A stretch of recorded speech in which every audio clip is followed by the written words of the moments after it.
Hi, and welcome back to our summer read aloud, Emma by Jane Austen.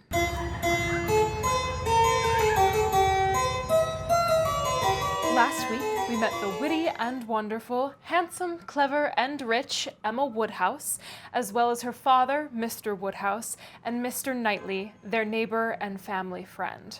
We were also introduced to a cast of other characters, but through speech only. We have not met them in the novel yet. So, without further ado, we're going to dive right in. Chapter 2.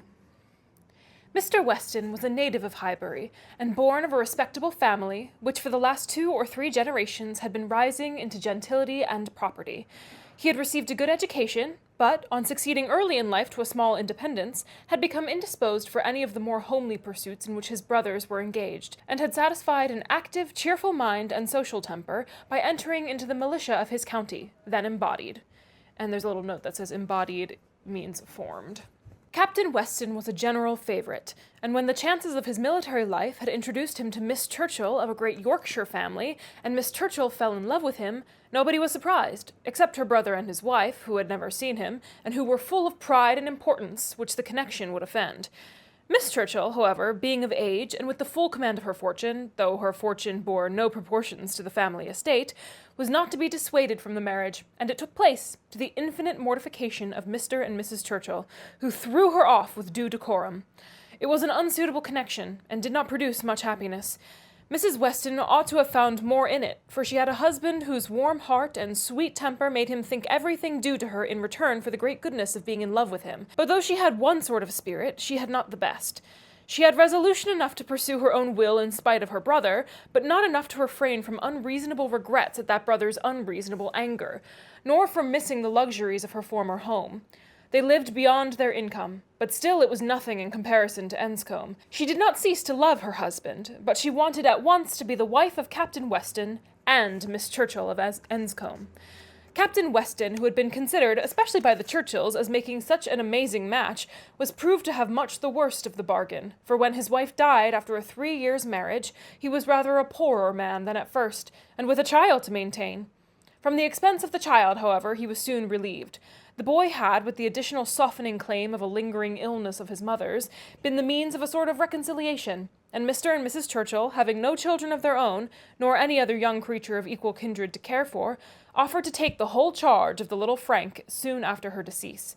Some scruples and some reluctance the widower father may be supposed to have felt, but as they were overcome by other considerations, the child was given up to the care and the wealth of the Churchills, and he had only his own comfort to seek and his own situation to improve as he could. A complete change of life became desirable. He quitted the militia and engaged in trade, having brothers already established in a good way in London, which afforded him a favourable opening. It was a concern which brought just employment enough. He had still a small house in Highbury, where most of his leisure days were spent, and between useful occupation and the pleasures of society, the next 18 or 20 years of his life passed cheerfully away. He had, by that time, realized an easy competence, enough to secure the purchase of a little estate adjoining Highbury, which he had always longed for, enough to marry a woman as portionless even as Miss Taylor, and to live according to the wishes of his own friendly and social disposition. It was now some time since Miss Taylor had begun to influence his schemes, but as it was not the tyrannic influence of youth on youth, it had not shaken his determination of never settling till he could purchase Randalls, and the sale of Randalls was long looked forward to, but he had gone steadily on with these objects in view till they were accomplished. He had made his fortune, bought his house, and obtained his wife, and was beginning a new period of existence, with every probability of greater happiness than in any yet passed through.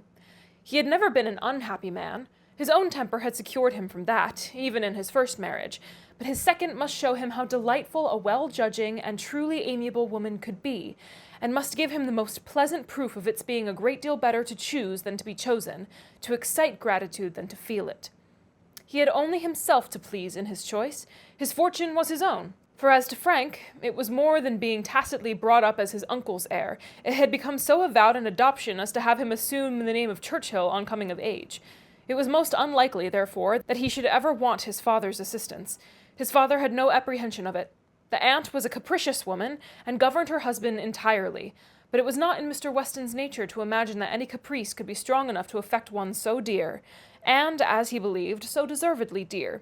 He saw his son every year in London, and was proud of him, and his fond report of him as a very fine young man had made Highbury feel a sort of pride in him too. He was looked on as sufficiently belonging to the place to make his merits and prospects a kind of common concern. Mr. Frank Churchill was one of the boasts of Highbury, and a lively curiosity to see him prevailed, though the compliment was so little returned that he had never been there in his life. His coming to visit his father had been often talked of, but never achieved. Now, upon his father's marriage, it was very generally proposed, as a most proper attention, that the visit should take place. There was not a dissentient voice on the subject, either when Mrs. Perry drank tea with Mrs. and Miss Bates, or when Mrs. and Miss Bates returned the visit. Now was the time for Mr. Frank Churchill to come among them, and the hope strengthened when it was understood that he had written to his new mother on the occasion.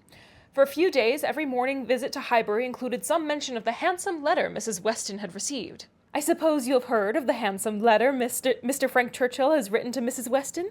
I understand it was a very handsome letter indeed. Mr. Woodhouse told me of it. Mr. Woodhouse saw the letter, and he says he never saw such a handsome letter in his life." It was indeed a highly prized letter. Mrs. Weston had, of course, formed a very favourable idea of the young man, and such a pleasing attention was an irresistible proof of his great good sense, and a most welcome addition to every source and every expression of congratulation which her marriage had already secured. She felt herself a most fortunate woman, and she had lived long enough to know how fortunate she might well be thought, where the only regret was for a partial separation from friends whose friendship for her had never cooled, and who could ill bear to part with her. She knew that at times she must be missed, and could not think without pain of Emma's losing a single pleasure, or suffering an hour's ennui from the want of her companionableness.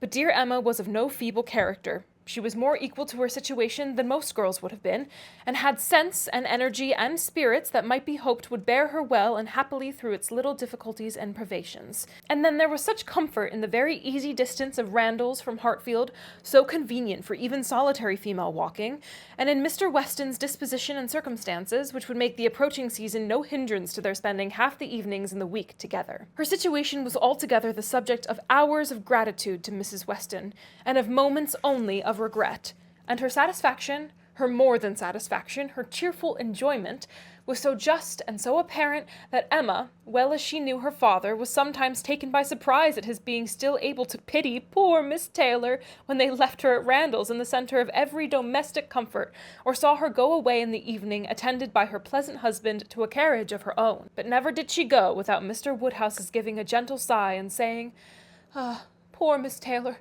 she would be very glad to stay." There was no recovering Miss Taylor, nor much likelihood of ceasing to pity her, but a few weeks brought some alleviation to Mr. Woodhouse. The compliments of his neighbours were over, he was no longer teased by being wished joy of so sorrowful an event, and the wedding cake, which had been a great distress to him, was all ate up. His own stomach could bear nothing rich, and he could never believe other people to be different from himself. What was unwholesome to him he regarded as unfit for anybody, and he had, therefore, earnestly tried to dissuade them from having any wedding cake at all, and when that proved vain, as earnestly tried to prevent anybody's eating it. He had been at the pains of consulting Mr. Perry, the apothecary, on the subject. Mr. Perry was an intelligent, gentlemanlike man, whose frequent visits were one of the comforts of Mr. Woodhouse's life, and upon being applied to, he could not but acknowledge, though it seemed rather against the bias of inclination, that wedding cake might certainly disagree with many, perhaps with most people, unless taken moderately. With such an opinion, in confirmation of his own, Mr. Woodhouse hoped to influence every visitor of the newly married pair. But still the cake was eaten, and there was no rest for his benevolent nerves till it was all gone. There was a strange rumour in Highbury of all the little Perrys being seen with a slice of Mrs. Weston's wedding cake in their hands, but Mr. Woodhouse would never believe it.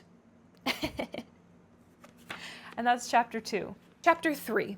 Mr. Woodhouse was fond of society in his own way.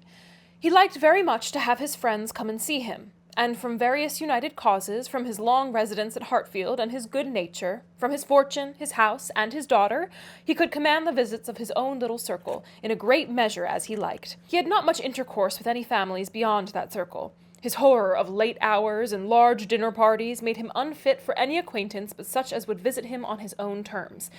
Fortunately for him, Highbury, including Randalls in the same parish, and Donwell Abbey in the parish adjoining, the seat of Mr. Knightley, comprehended many such. Not unfrequently, through Emma's persuasion, he had some of the chosen and the best to dine with him, but evening parties were what he preferred. and, unless he fancied himself at any time unequal to company, there was scarcely an evening in the week in which Emma could not make up a card table for him.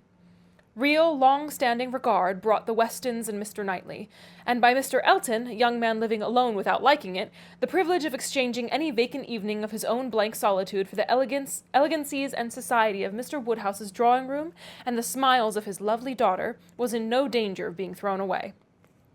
After these came a second set, among the most come-at-able of whom were Mrs. and Miss Bates and Mrs. Goddard, 3 ladies almost always at the service of an invitation from Hartfield, and who were fetched and carried home so often that Mr. Woodhouse thought it no hardship for either James or the horses. Had it taken place only once a year, it would have been a grievance. Mrs. Bates, the widow of a former vicar of Highbury, was a very old lady, almost past everything but tea and quadrille. Quadrille? She lived with her single daughter in a very small way, and was considered with all the regard and respect which a harmless old lady under such untoward circumstances can excite. Her daughter enjoyed a most uncommon degree of popularity for a woman neither young, handsome, rich, nor married. Miss Bates stood in the very worst predicament in the world for having much of the public favour, and she had no intellectual superiority to make atonement to herself, or frighten those who might hate her into outward respect. She had never boasted either beauty or cleverness.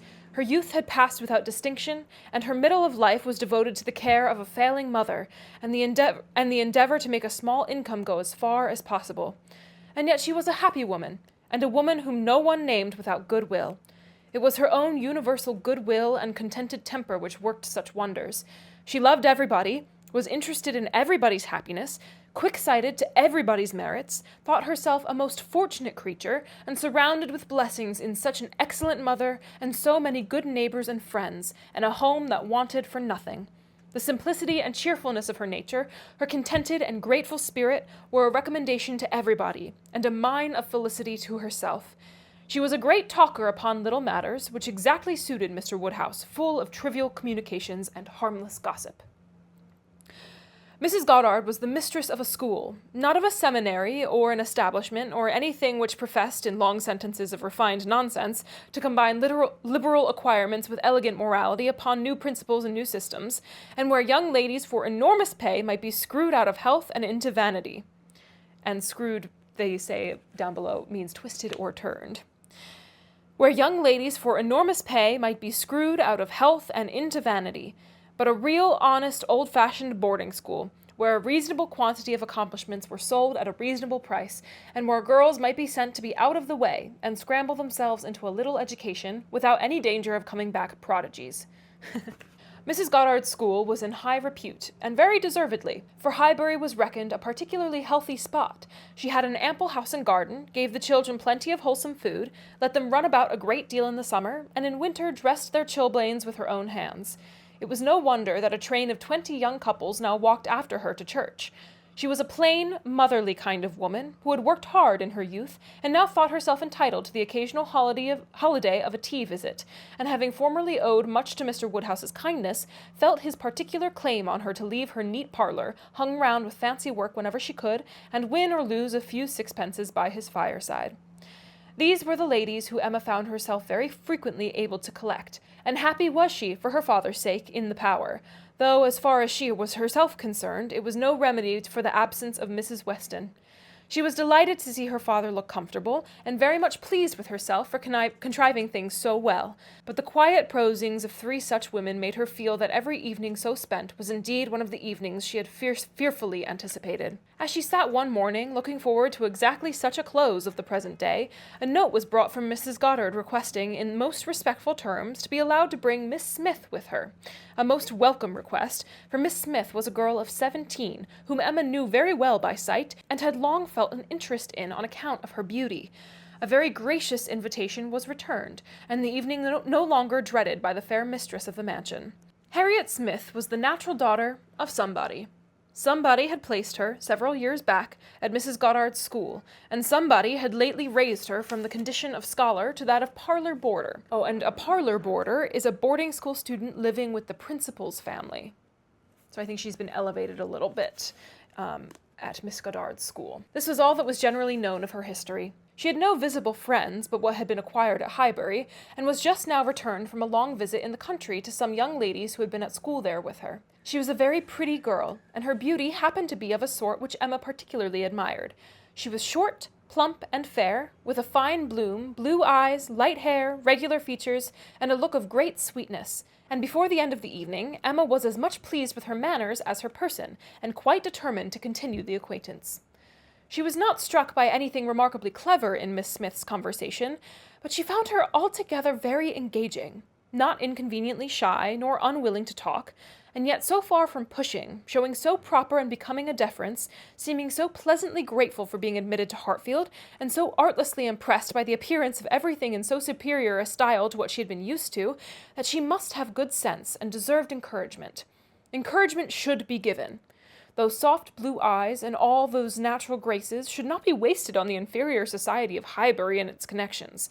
The acquaintances she had already formed were unworthy of her. The friends from whom she had just parted, though very good sort of people, must be doing her harm. They were a family of the name of Martin, whom Emma well knew by character, as renting a large farm of Mr. Knightley, and residing in the parish of Donwell, very creditably, she believed. She knew Mr. Knightley thought highly of them, but they must be coarse and unpolished, and very unfit to be the intimates of a girl who wanted only a little more knowledge and elegance to be quite perfect. She would notice her. She would improve her. She would detach her from her bad acquaintances and introduce her into good society. She would form her opinions and her manners. It would be an interesting, and certainly a very kind, undertaking, highly becoming her own situation in life, her leisure, and powers. I also think that little bit about Harriet, Jane Austen is just so clever that, though it's a third-person narration, we're seeing it from Emma's point of view. The narrator is not unbiased, which I think is just so clever. And we'll talk a little bit more about this throughout, but at the end, when we get to a place of analysis. But Jane Austen is one of the first authors to do something like this. I forget what the style is called, but she's one of the first to do this, where a third-person narrator is not unbiased, and we're actually seeing it through the lead character's eyes, even though we get a bird's eye view from a third-person narration.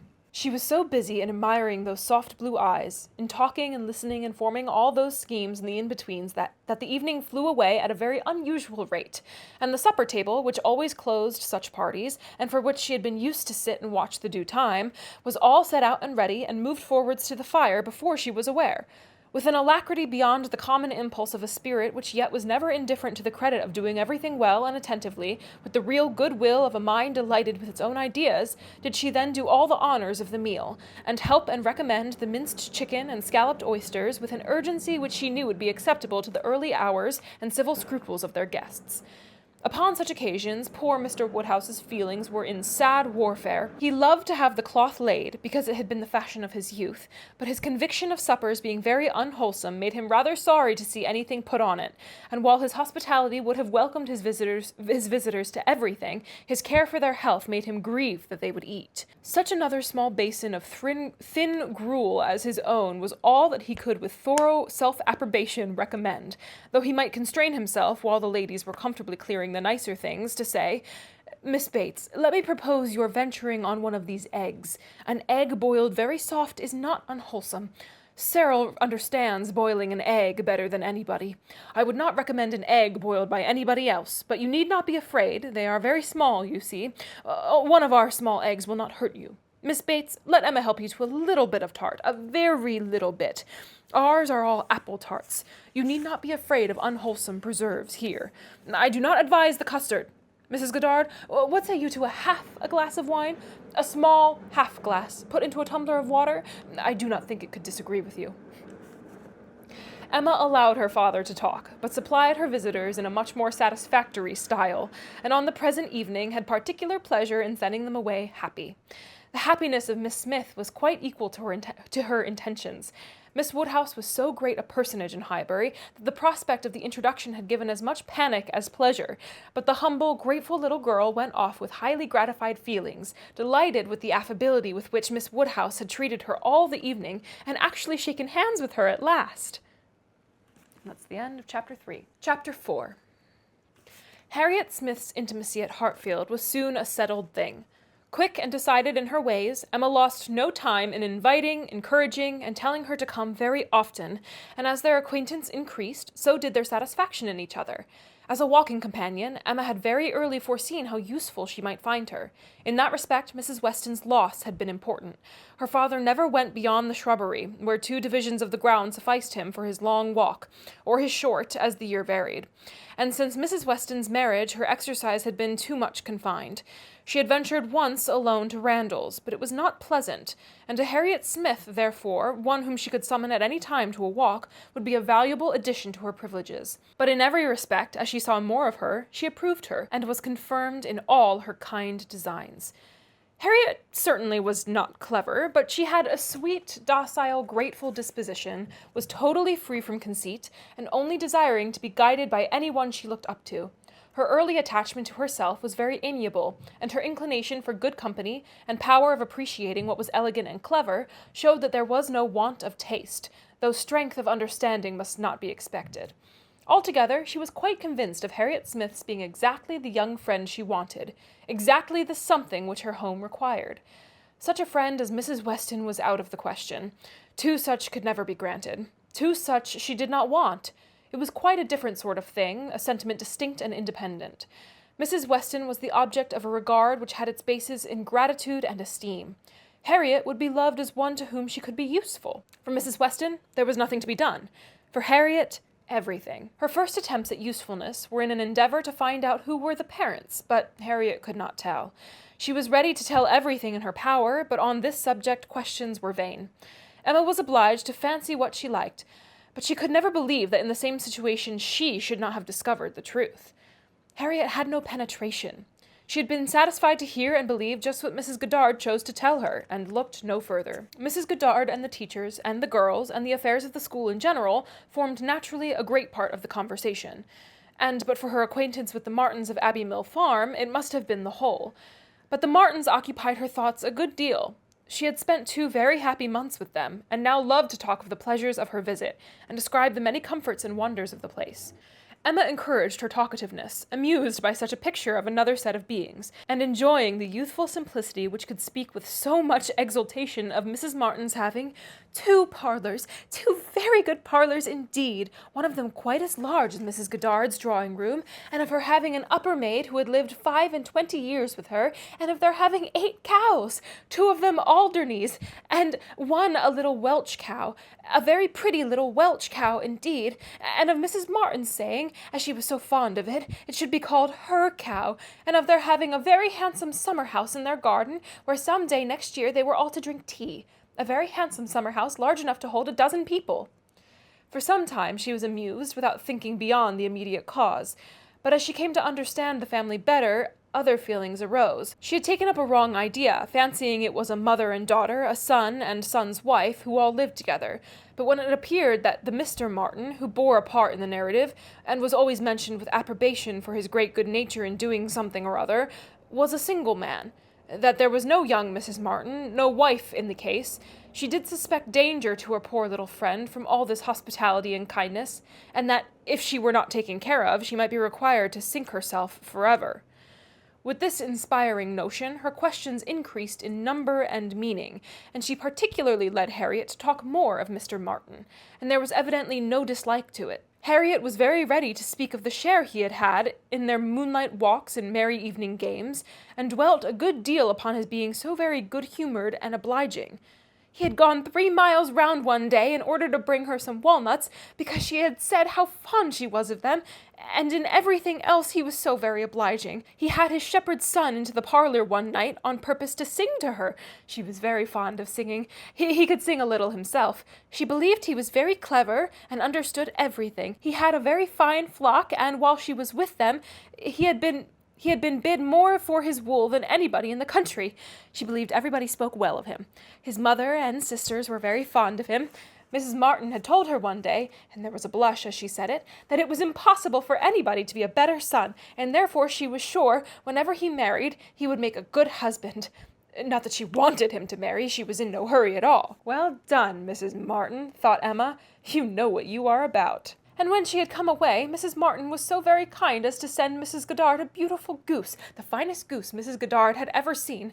Mrs. Goddard had dressed it on a Sunday, and asked all the 3 teachers, Miss Nash and Miss Prince and Miss Richardson, to sup with her.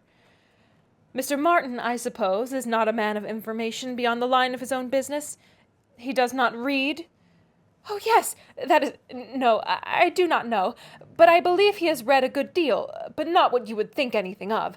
He reads the agricultural reports and some other books that lay in one of the window seats, but he reads all them to himself. But sometimes of an evening, before we went to cards, he would read something aloud out of the Elegant Extracts.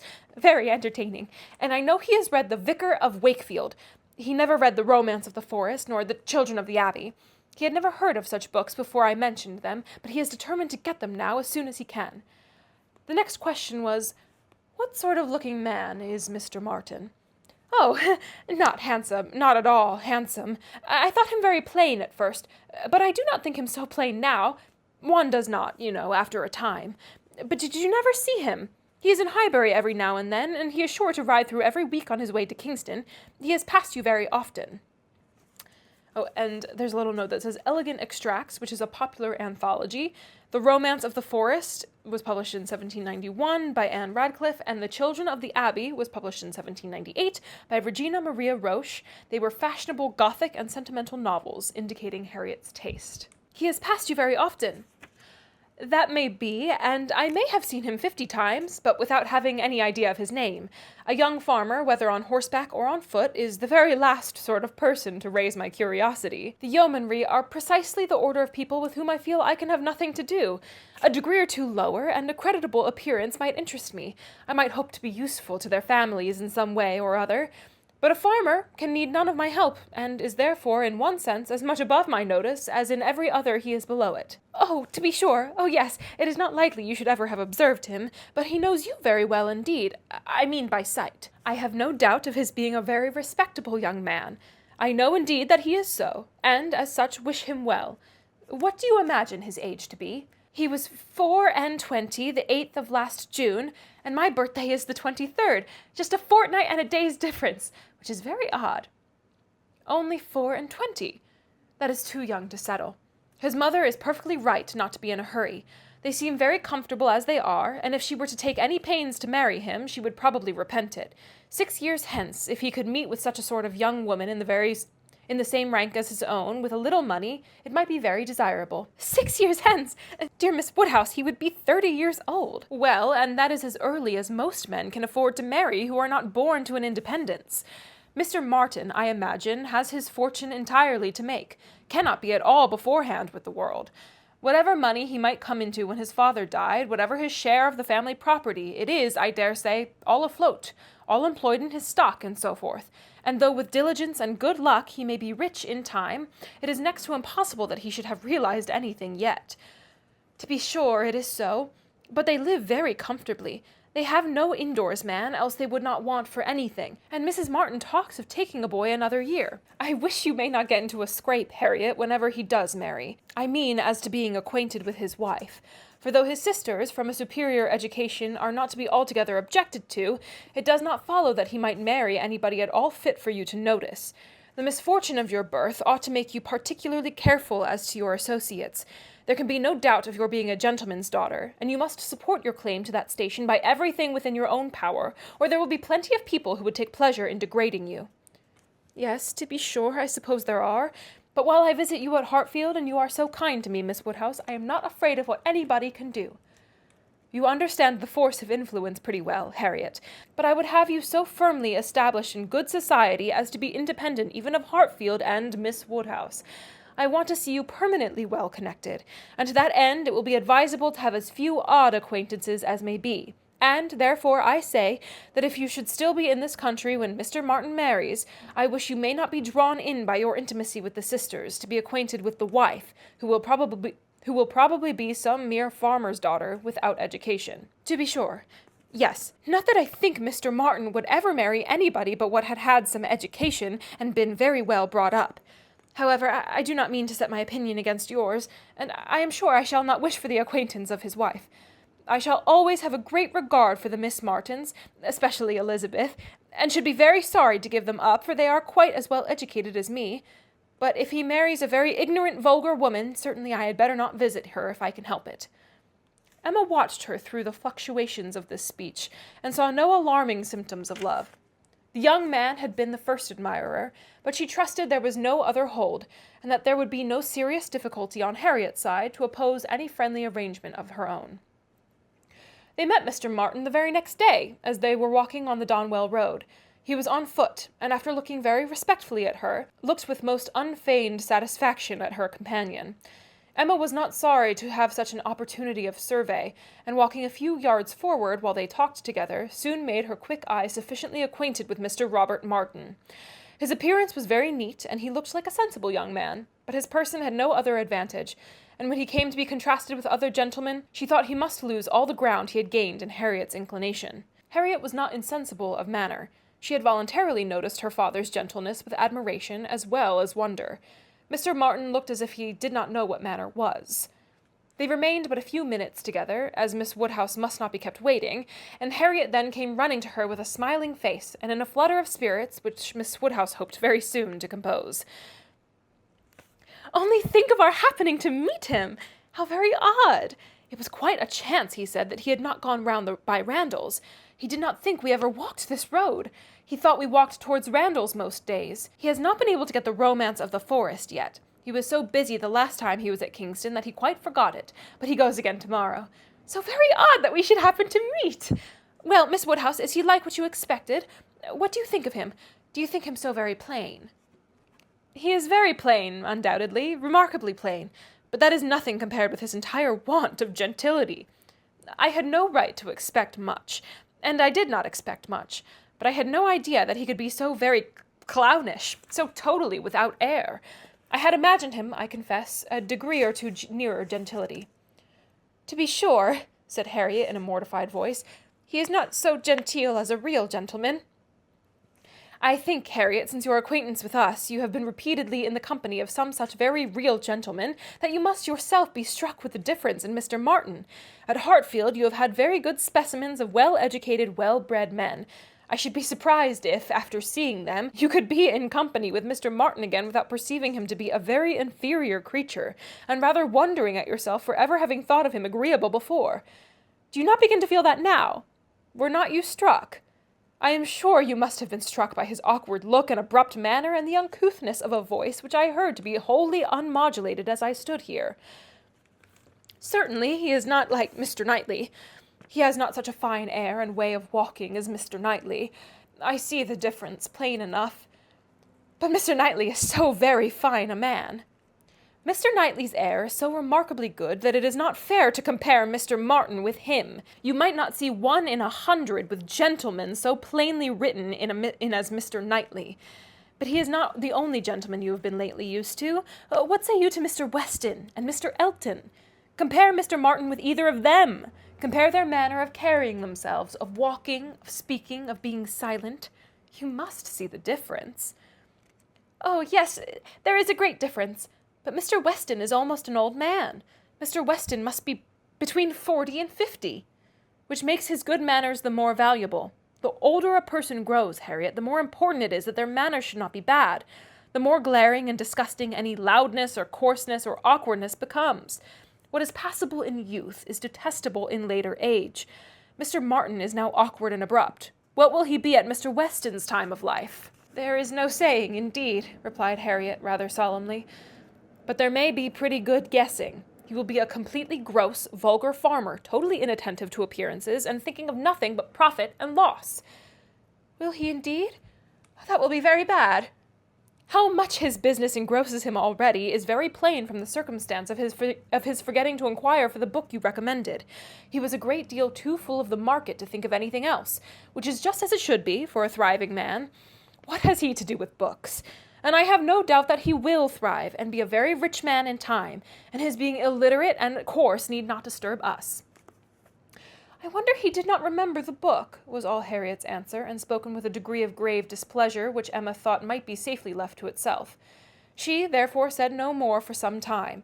Her next beginning was, In one respect, perhaps, Mr. Elton's manners are superior to Mr. Knightley's, or Mr. Weston's. They have more gentleness. They might be more safely held up as a pattern. There is an openness, a quickness, almost a bluntness in Mr. Weston, which everybody likes in him because there is so much good humor with it, but that would not do to be copied. Neither would Mr. Knightley's downright decided, commanding sort of manner, though it suits him very well. His figure and look and situation in life seem to allow it, but if any young man were to set about copying him, he would not be sufferable. On the contrary, I think a young man might be very safely recommended to take Mr. Elton as a model. Mr. Elton is good-humored, cheerful, obliging, and gentle. He seems to me to be grown particularly gentle of late. I do not know whether he has any design of ingratiating himself with either of us, Harriet, by additional softness, but it strikes me that his manners are softer than they used to be. If he means anything, it must be to please you.